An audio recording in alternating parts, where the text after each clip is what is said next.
If you ask me what is your favorite book of the Bible, I think through most of my life, I would quickly answer Philippians. I love the book of Philippians. I think a lot of the blame for that goes after my mom. She may have early on told me that Philippians was actually named after me. I'm sure she would deny that, and maybe what she actually said was that I was named after Philippians. You know, the name Philip isn't in our family at all, so I think that's probably as likely an explanation as anything. It could very well be that the church in Philippi that the book of Philippians was addressed to was Paul's favorite church of all the churches that he worked with.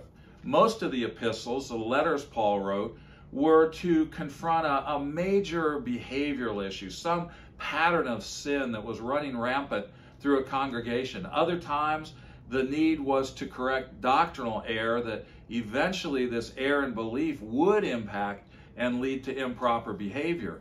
But when you look at the book of Philippians, there doesn't seem to be any evidence of that.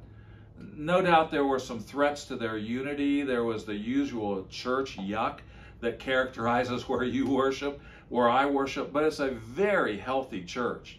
And Paul, toward the end of his life, is writing this epistle, this letter, it's really a farewell letter to his friends in this church in Philippi.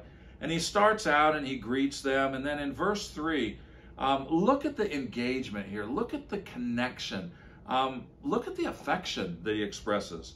I thank my God in all my remembrance of you, always in every prayer of mine for you all, making my prayer with joy, because of your partnership in the gospel from the first day until now.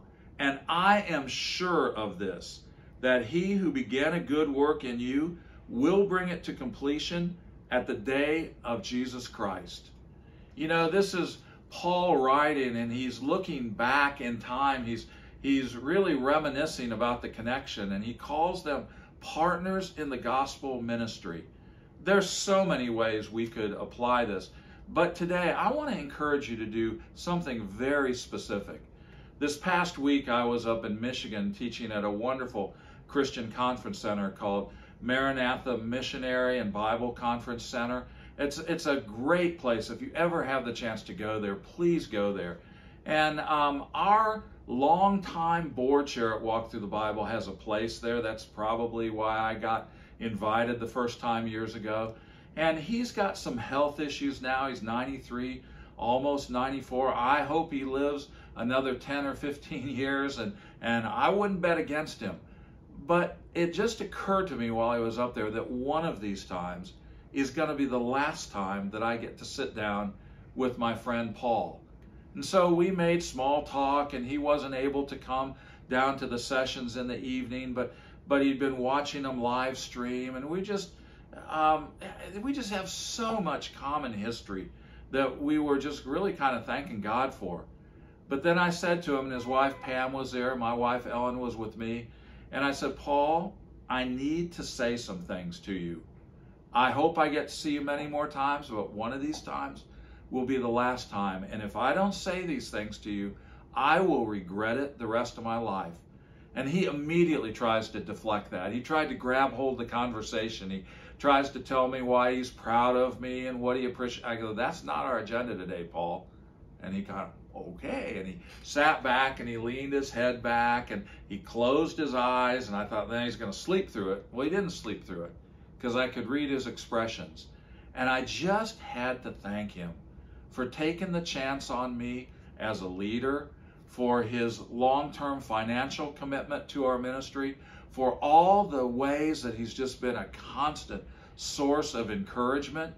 He's the one who really taught my wife and me about generosity and helped us to give not just because of need or out of a sense of obligation, but because it's fun, because he modeled that for us. And just to be able to tell him all these things, and he'd kind of nod his head a little bit, and without even opening his mouth, there'd be a little smile there. And then I asked if I could read some scriptures. I shared a passage with him that seemed to really connect. And then I prayed with Paul and his wife, Pam.